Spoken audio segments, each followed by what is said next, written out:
പ്രിയപ്പെട്ട സുഹൃത്തുക്കളെ, ഞാൻ എൻ്റെ പ്രേക്ഷകരെ 2016 തെരഞ്ഞെടുപ്പ് കാലത്തേക്ക് കൂട്ടിക്കൊണ്ടുപോകാൻ ആഗ്രഹിക്കുകയാണ്. 2016 തെരഞ്ഞെടുപ്പിൽ പ്രധാനപ്പെട്ട ഒരു പ്രചരണ വിഷയമെന്ന് പറയുന്നത് സോളാർ അഴിമതിയുമായി ബന്ധപ്പെട്ടായിരുന്നു. എന്നാൽ തെരഞ്ഞെടുപ്പ് പ്രചരണം നടക്കുന്ന സമയത്ത് ഉയർന്നു വന്ന ഒരു വിഷയമുണ്ട്. ആ വിഷയം എൻ്റെ പ്രേക്ഷകർ മറന്നു പോയിട്ടുണ്ടെങ്കിൽ ഒന്ന് ഓർക്കണം എന്നാണ് എനിക്ക് സൂചിപ്പിക്കാനുള്ളത്. ആ വിഷയമായിരുന്നു ജിഷ വധക്കേസ്. പെരുമ്പാവൂരായിരുന്നു എന്നാണ് എൻ്റെ ഓർമ്മ. ഒരു ദരിദ്രയായിട്ടുള്ള ഒരു നിയമ വിദ്യാർത്ഥി ആ പെൺകുട്ടിയെ അതിക്രൂരമായി ബലാത്സംഗം ചെയ്ത് കൊലപ്പെടുത്തിയ ഒരു സംഭവം 2016 തെരഞ്ഞെടുപ്പ് പ്രചരണ സമയത്ത് വന്നു ചേർന്നു CPM-ന് അനുകൂലമായി ഉപയോഗിക്കാനായിട്ട്. അത് അവരങ്ങ് ഇംഗ്ലീഷിൽ പറഞ്ഞ ടു ദ ഹിൽറ്റ് അവരങ്ങ് ഉപയോഗിച്ചു. അങ്ങനെ ആ തെരഞ്ഞെടുപ്പിലെ ഏറ്റവും പ്രധാനപ്പെട്ട ഒരു തെരഞ്ഞെടുപ്പ് വിഷയമായി, തെരഞ്ഞെടുപ്പ് മുദ്രാവാക്യമായി സ്ത്രീ സുരക്ഷ ഉയർന്നു വന്നു. സ്ത്രീ സുരക്ഷ. അപ്പോൾ സ്ത്രീകൾക്ക് സുരക്ഷ ഉണ്ടാവണമെങ്കിൽ ഇടതുപക്ഷ ജനാധിപത്യ മുന്നണിയുടെ നേതൃത്വത്തിൽ ഒരു സർക്കാർ ഉണ്ടാവണം എന്നുള്ള നിലയിലുള്ള വലിയ പ്രചരണങ്ങൾ അന്ന് നടന്നു. അത് യഥാർത്ഥത്തിൽ വനിതകളുടെ വോട്ട് വലിയ തോതിൽ അന്ന് LDF-ന് കിട്ടാനുള്ള പ്രധാനപ്പെട്ട ഒരു കാരണവും ഈ ജിഷ വധക്കേസുമായി ബന്ധപ്പെട്ട് നടന്ന പ്രചരണമായിരുന്നു. അതിക്രൂരമായി ഏതൊരു നരാധമൻ അവനെ പിന്നീട് പിടിക്കുകയൊക്കെ ചെയ്യുന്നതാണ് എൻ്റെ ഓർമ്മ. സ്ത്രീയെ കൊന്നു, ബലാത്സംഗം ചെയ്തു. അങ്ങനെയാണ് സ്ത്രീ സുരക്ഷ വലിയൊരു വിഷയമായി മാറിയത്. അതിനുശേഷം 2021 ഇടതുപക്ഷ ജനാധിപത്യ മുന്നണി സർക്കാർ പിണറായി വിജയൻ്റെ നേതൃത്വത്തിൽ തെരഞ്ഞെടുപ്പിന് നേതൃത്വം നൽകി തെരഞ്ഞെടുപ്പ് പ്രചരണ രംഗത്തേക്ക് വന്നപ്പോൾ അത് കുറച്ചുകൂടി കട്ടിയുള്ള ഒരു മുദ്രാവാക്യം മാറ്റുകയും വിട്ടുവീഴ്ചയില്ലാത്ത സ്ത്രീ സുരക്ഷ എന്നുള്ള ഒരു മുദ്രാവാക്യമായി അത് മാറ്റുകയും ചെയ്തു. വിട്ടുവീഴ്ചയില്ലാത്ത സ്ത്രീ സുരക്ഷ എന്ന് പറഞ്ഞാൽ രാവും പകലും കണ്ണടയ്ക്കാതെ ഉള്ള ഒരു സ്ത്രീ സുരക്ഷ. അതായിരുന്നു 2021 മുദ്രാവാക്യം. അപ്പോൾ സ്ത്രീ സുരക്ഷയിൽ ഊന്നിയ ഒരു സർക്കാർ, സ്ത്രീകളുടെ സുരക്ഷ പ്രധാനപ്പെട്ട ഒരു ഉത്തരവാദിത്വവും ചുമതലയും ബാധ്യതയുമാക്കിയ ഒരു സർക്കാർ, സ്ത്രീകൾക്ക് വിശ്വസിക്കാൻ കഴിയുന്ന ഒരു സർക്കാർ. അത് 2016 2021 പിണറായി സർക്കാരിൻ്റെ ഒരു പ്രധാനപ്പെട്ട മുദ്രാവാക്യമാണ്. ആ മുദ്രാവാക്യം ഉയർത്തിയതിൽ എന്തെങ്കിലും ഒരു ഒരു ഒരു ഒരു ഒരു ഉത്തരവാദിത്വം, ആ മുദ്രാവാക്യം ഉയർത്തിയത് ഏതെങ്കിലും തരത്തിൽ ശരിയായിരുന്നുവെങ്കിൽ ഇന്ന് 2025 ഡിസംബർ 8 എറണാകുളം സെഷൻസ് കോടതി ജഡ്ജി ആയിട്ടുള്ള ഹണി വർഗീസ് കേരളത്തിലെ പ്രമുഖ നടി ആക്രമിക്കപ്പെടുകയും ബലാത്സംഗം ചെയ്യപ്പെടുകയും ചെയ്ത കേസിൽ ഗൂഢാലോചന തെളിയിക്കപ്പെടാതിരുന്നതുകൊണ്ട്, പ്രത്യേകം നമ്മൾ ശ്രദ്ധിച്ചോണം, ഗൂഢാലോചന തെളിയിക്കപ്പെടാതിരുന്നതുകൊണ്ട്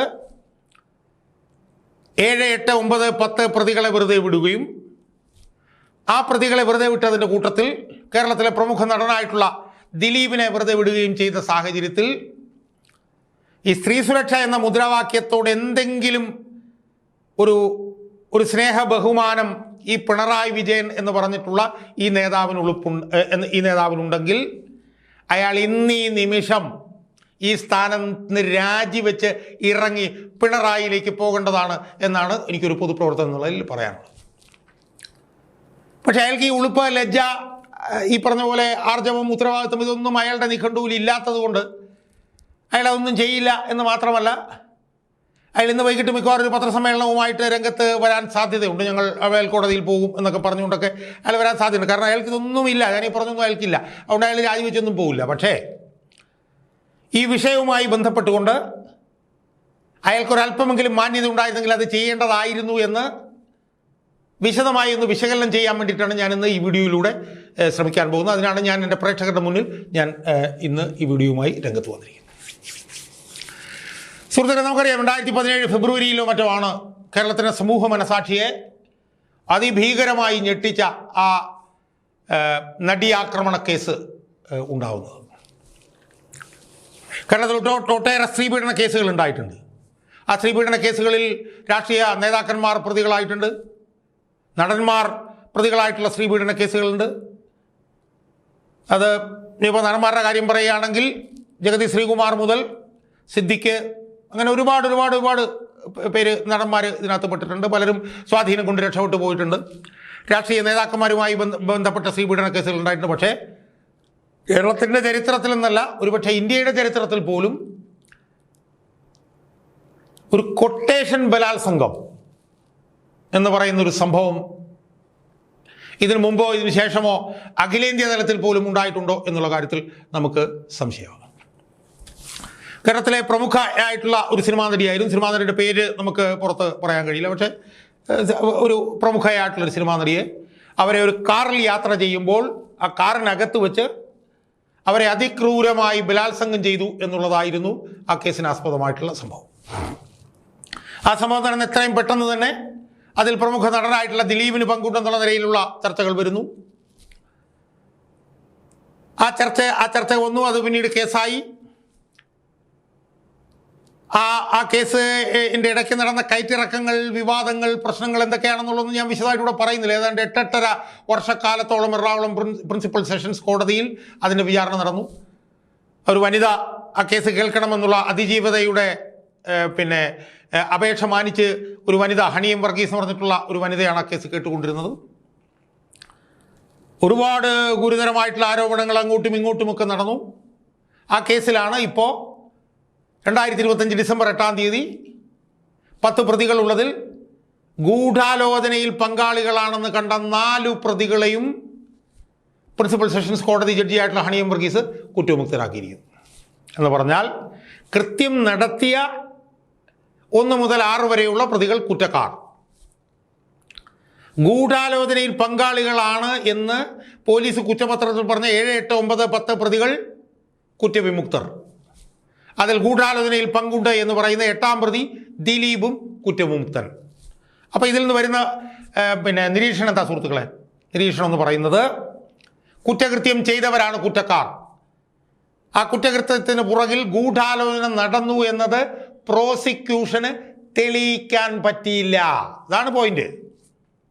എന്ന് പറഞ്ഞാൽ അതിൻ്റെ അർത്ഥം ഗൂഢാലോചന നടന്നിട്ടില്ല എന്നുള്ളതല്ല. ഗൂഢാലോചന നടന്നു എന്ന് പ്രോസിക്യൂഷന് തെളിയിക്കാൻ പറ്റിയിട്ടില്ല. അപ്പോൾ ഗൂഢാലോചന നടന്നിട്ടുണ്ട്, തെളിയിക്കാൻ പറ്റിയിട്ടില്ല, അത്രേ ഉള്ളൂ. അപ്പം ഗൂഢാലോചന നടന്നെങ്കിലും അത് തെളിയിക്കാൻ പോലീസിന് കഴിഞ്ഞില്ല എന്ന് പറഞ്ഞാൽ പ്രോസിക്യൂഷൻ്റെ അതിദയനീയമായിട്ടുള്ള പരാജയമല്ലേ സുഹൃത്തുക്കളെ അത് കാണിക്കുന്നത്? അതിദയനീയമായിട്ടുള്ള, ദാരുണമായിട്ടുള്ള പോലീസ് അന്വേഷണത്തിൻ്റെയും പ്രോസിക്യൂഷൻ്റെയും പരാജയമായിരുന്നു അത് എന്നതല്ലേ അതിൽ നിന്ന് പുറത്തു വരുന്നത്? കഴിവുകെട്ട പോലീസാണോ കേരളത്തിലുള്ളത്? ആണോ? എനിക്ക് തോന്നുന്നില്ല. നമ്മൾ ടി പി ചന്ദ്രശേഖരൻ വധക്കേസെന്ന് ആലോചിച്ച് നോക്കി. ടി പി ചന്ദ്രശേഖരൻ വധക്കേസിൽ പ്രതികൾ CPM-കാരായിരുന്നു. കേരളത്തിലെ ഏറ്റവും പ്രധാനപ്പെട്ട പാർട്ടിയാണ് CPM. ഓർത്തോണം, തൂണിലും തുരുമ്പിലുമുള്ള പാർട്ടി, ഓംനി പ്രസന്റ് ആയിട്ടുള്ള പാർട്ടി. ആ പാർട്ടിയായിരുന്നു പ്രതിസ്ഥാനത്ത് നിന്നത്. എന്തൊക്കെ കാര്യങ്ങൾ അവർ ചെയ്തു ആ കേസ് അട്ടിമറിക്കാൻ വേണ്ടി, എത്ര സാക്ഷികളെ കൂറുമാറ്റിച്ചു, എന്തൊക്കെ അവർ ചെയ്തു, ഞാനതിൻ്റെ വിശദാംശങ്ങളിലേക്കൊന്നും പോകുന്നില്ല. ആ കേസിൽ ഗൂഢാലോചനയിൽ പെട്ടിട്ടല്ലേ കുഞ്ഞനന്ദൻ ഉൾപ്പെടെ ഒരു 3-4 പാർട്ടി നേതാക്കന്മാർ ജയിലിലായത്. പാർട്ടി പാനൂർ ഏരിയ സെക്രട്ടറി ആയിരുന്ന PK കുഞ്ഞനന്ദൻ മുതൽ 3-4 പാർട്ടിയുടെ നേതാക്കന്മാർ ജയിലിലായത് ഗൂഢാലോചനയിൽ പങ്കാളികളായതുകൊണ്ടല്ലേ. എന്നാൽ 400 ചില്ലാനം പേജിലുള്ള ആ വിധിന്യായം ഞാൻ പൂർണ്ണമായും വായിച്ചിട്ടുണ്ട്, എനിക്ക് ഓർമ്മയുണ്ട്. അതിനകത്ത് ജഡ്ജി പറയുന്നത് എന്താണ്? നാരായണ പിഷാരടി, എറണാകുളം പ്രിൻസിപ്പൽ സെഷൻസ് കോടതി ജഡ്ജി നാരായണ പിഷാരടി പറഞ്ഞെന്താ? ഈ പ്രതികൾക്കാർക്കും ഈ കൊല്ലപ്പെട്ട ടി പി ചന്ദ്രശേഖരനെ നേരിട്ട് അറിയില്ല, അവർ ക്രിമിനലുകളാണ്. അപ്പോൾ സ്വാഭാവികമായും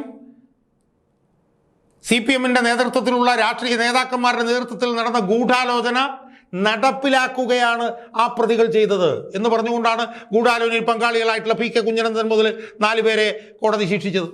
നിയമവ്യവസ്ഥയുടെ പ്രത്യേകത എന്താ? കൊന്ന അല്ലെങ്കിൽ കൊല്ലുക എന്നുള്ള ഒഫൻസ് ചെയ്ത ക്രിമിനലുകൾക്ക് എന്ത് ശിക്ഷയാണോ കൊടുക്കുന്നത് അതേ ശിക്ഷ തന്നെയായിരിക്കും ഗൂഢാലോചനയിൽ പങ്കെടുത്ത പ്രതികൾക്കും കിട്ടുക. അപ്പോൾ യഥാർത്ഥത്തിൽ ഇപ്പോൾ ഈ ദിലീപിൻ്റെ കേസിൽ കുറ്റകൃത്യം ചെയ്ത ആ പ്രതികൾക്ക് കിട്ടിയ അതേ ശിക്ഷ തന്നെ ഗൂഢാലോചന തെളിഞ്ഞിരുന്നുവെങ്കിൽ ഈ 7, 8, 9, 10 എന്ന് പറഞ്ഞ 4 പ്രതികൾക്കും കിട്ടേണ്ടതായിരുന്നു. ഗൂഢാലോചന നടന്നു എന്നുള്ളതും ക്ലിയറാണ്. കാരണം ഈ കുറ്റകൃത്യം ചെയ്ത പ്രതികൾക്ക് പൾസർ സുനിക്ക് മാത്രമാണ് ഈ നടിയെ ചെറിയ പരിചയം ഉണ്ടായിരുന്നത്. ബാക്കിയുള്ളവർക്ക് ആർക്കും ഈ നടിയെ പരിചയമില്ല. സ്വാഭാവികമായി അതിൻ്റെ പുറകിൽ ഗൂഢാലോചന നടന്നിട്ടുണ്ട്. ആ ഗൂഢാലോചന നടത്താൻ എല്ലാ തരത്തിലും കെൽപ്പും സ്വാധീനവും പണവും എല്ലാമുള്ള ആളാണ് ദിലീപ്. ദിലീപിന് ഈ നടിയോട് വൈരാഗ്യവും ഉണ്ടായിരുന്നു. അതുകൊണ്ട് ഗൂഢാലോചന നടന്നിട്ടുണ്ട് എന്നുള്ളത് വ്യക്തമാണ്. സംശയലേശമന്യേ പറയുന്ന കാര്യമാണ് ഗൂഢാലോചന നടന്നിട്ടുണ്ട്. പക്ഷേ ആ ഗൂഢാലോചന തെളിയിക്കാൻ പ്രോസിക്യൂഷനും പോലീസിനും കഴിഞ്ഞില്ല. അപ്പോൾ ആരുടെ പരാജയമാണത്? അത് പോലീസിൻ്റെയും പ്രോസിക്യൂഷൻ്റെയും പരാജയമാണ്. പോലീസും പ്രോസിക്യൂഷനും ആരുടെ നിയന്ത്രണത്തിലാണ് ഉള്ളത്? പിണറായി വിജയൻ എന്ന് പറഞ്ഞ മുഖ്യമന്ത്രിയുടെ നിയന്ത്രണത്തിലാണുള്ളത്. അതുകൊണ്ടാണ് അയാൾക്ക് ഉളുപ്പുണ്ടെങ്കിൽ ഇറങ്ങി പോകണം എന്ന് പൊതുപ്രവർത്തനം എന്നുള്ള നിലയിൽ ഞാൻ പറയുന്നത്. അപ്പോൾ ഗൂഢാലോചന നടന്നിട്ടുണ്ട്, അതിന് തെളിവുണ്ടായിരുന്നു. ആ തെളിവുകൾ ശേഖരിച്ച് ഗൂഢാലോചന നടന്നുവെന്ന് അർത്ഥശങ്കയ്ക്കിടയില്ലാത്ത വിധം കോടതിയിൽ തെളിയിക്കുന്നതിന് പകരം ആ ഗൂഢാലോചന നടന്നെന്നുള്ളതിന് തെളിവൊന്നും ശേഖരിക്കാതെ കൃത്രിമമായ തെളിവ് ഈ പ്രതികൾക്കെതിരെ, ദിലീപ് ഉൾപ്പെടെയുള്ള പ്രതികൾക്കെതിരെ പോലീസ് ഉണ്ടാക്കിയെടുത്തത്. ഇത് പോലീസിൻ്റെ സ്ഥിരം പരിപാടിയാണിത്, കൃത്രിമമായിട്ടുള്ള തെളിവുണ്ടാക്കൽ. അതിൻ്റെ ഭാഗമായിട്ടാണ് ജയിലിൽ നിന്ന് പൾസർ സുനി എഴുതിയ കത്ത് എന്നൊക്കെ പറഞ്ഞിട്ടുള്ള തെളിവുകൾ ഉണ്ടാക്കിയതെല്ലാം കൃത്രിമമായിട്ട് ഉണ്ടാക്കിയതാണ്. അതിൻ്റെ ഒരുപാട് വിശദാംശങ്ങളുണ്ട്, അതിൻ്റെ വിശദാംശങ്ങളിലേക്കൊന്നും ഞാൻ പോകുന്നില്ല. അപ്പോൾ കൃത്രിമമായ തെളിവുണ്ടാക്കി ഗൂഢാലോചന തെളിയിക്കാൻ ശ്രമിച്ചുകൊണ്ടാണ് ഇപ്പോൾ അതിദയനീയമായി പരാജയപ്പെട്ടത്. അപ്പോൾ എന്തായിരുന്നു പരിപാടി? എന്തായിരുന്നു? യഥാർത്ഥത്തിൽ തെളിവുണ്ടാക്കി, യഥാർത്ഥത്തിലെ തെളിവുകൾ ശേഖരിച്ച് പ്രതികളെ ഗൂഢാലോചന കേസിൽ കുരുക്കി അകത്താക്കുക എന്നുള്ള സ്ട്രെയിറ്റ് ഫോർവേഡായിട്ടുള്ള ശ്രമത്തിന് പകരം ഞങ്ങൾ മഹാനായ വലിയ ഒരു പ്രസിദ്ധനായിട്ടുള്ള പ്രശസ്തനായിട്ടുള്ള ഒരു സിനിമാ നടനെ പോലും ഞങ്ങൾ ഈ കേസിൽ കുരുക്കി എന്നുള്ള പബ്ലിസിറ്റിക്ക് വേണ്ടി, PR എക്സർസൈസിന് വേണ്ടി, പ്രചാരണത്തിന് വേണ്ടിയിട്ടാണ് ദിലീപിനെ ഇതിനകത്ത് കുരുക്കിയെന്നല്ലേ ഇപ്പോൾ തെളിയുന്നത്. ദിലീപിനെതിരായി തെളിവുണ്ടായിരുന്നു ഗൂഢാലോചനയുടെ, അത് ശേഖരിച്ചില്ല. കാരണം എന്താ? മോട്ടീവ് സ്ട്രെയിറ്റ് ഫോർവേഡ് ആയിട്ടുള്ള മോട്ടീവ് ആയിരുന്നില്ല. മോട്ടീവ് എന്ന് പറയുന്നത് ദുരുപദിഷ്ടിതമായിരുന്നു, ദുരുദ്ദേശപരമായിരുന്നു. ഞങ്ങളെന്തോ വലിയത് സ്ത്രീ സുരക്ഷയ്ക്ക് വേണ്ടി ചെയ്തു എന്ന് നാട്ടുകാരുടെ മുമ്പിൽ അവതരിപ്പിക്കുകയായിരുന്നു ലക്ഷ്യം. അതിൽ അതിദയനീയമായി പരാജയപ്പെട്ടു. അതിലൊരു ഉന്നത പോലീസ് ഉദ്യോഗസ്ഥയ്ക്കൊക്കെ ഉള്ള പങ്കുണ്ട്. അതൊക്കെ ഞാൻ വേറൊരു വീഡിയോയിൽ ഞാൻ എൻ്റെ പ്രേക്ഷകരുടെ മുന്നിലേക്ക് കൊണ്ടുവരാം. എന്തായാലും ഒരു കാര്യം ഉറപ്പ്, ഈ സ്ത്രീപീഡന കേസിൽ, ഈ കൊട്ടേഷൻ സ്ത്രീപീഡന കേസിൽ, ഈ പ്രമുഖ നടിയെ ലൈംഗികമായി പീഡിപ്പിച്ച കേസിൽ ഗൂഢാലോചനയ്ക്ക് തെളിവുണ്ടാക്കാൻ കഴിഞ്ഞതിലുള്ള പരാജയം എന്ന് പറയുന്നത് അത് പോലീസിനും പ്രോസിക്യൂഷനും മാത്രം നിക്ഷിപ്തമാണ്. അതുകൊണ്ട് ഇതൊരു വലിയ പമ്പൻ പരാജയമാണ് എന്ന് നമ്മൾ മനസ്സിലാക്കുക. അതിൻ്റെ ഏറ്റവും പ്രധാനപ്പെട്ട ഉത്തരവാദി പിണറായി വിജയൻ തന്നെയാണ് എന്ന് നമ്മൾ മനസ്സിലാക്കുക. അതുകൊണ്ട് ഒരല്പം ലജ്ജയും ഉളുപ്പും ഉണ്ടായിരുന്നുവെങ്കിൽ ഈ കേസിൽ ഗൂഢാലോചനയിൽ പങ്കാളികളായിട്ടുള്ളവരെല്ലാം രക്ഷപ്പെട്ട സാഹചര്യത്തിൽ രാജിവെക്കുകയായിരുന്നു പിണറായി വിജയൻ ചെയ്യേണ്ടിയിരുന്നത്. പക്ഷേ രാജിവെക്കണം പിണറായി വിജയൻ എന്ന് പറയുന്നത് തന്നെ പരിഹാസ്യമാണ് എന്നറിയാമെങ്കിൽ പോലും എന്തെങ്കിലും ആത്മാർത്ഥതയും ആർജവും ഇച്ഛാശക്തിയുമുള്ള ഒരു മുഖ്യമന്ത്രി ആയിരുന്നുവെങ്കിൽ ഇതുപോലൊരു ദയനീയമായിട്ടുള്ള പരാജയം ഉണ്ടാകുമ്പോൾ അയാൾ രാജിവെച്ച് പോകുമായിരുന്നു എന്ന് മാത്രം എൻ്റെ പ്രേക്ഷകരെ ഓർമ്മിപ്പിക്കാൻ ഞാൻ ഈ അവസരം ഉപയോഗിക്കുകയാണ്.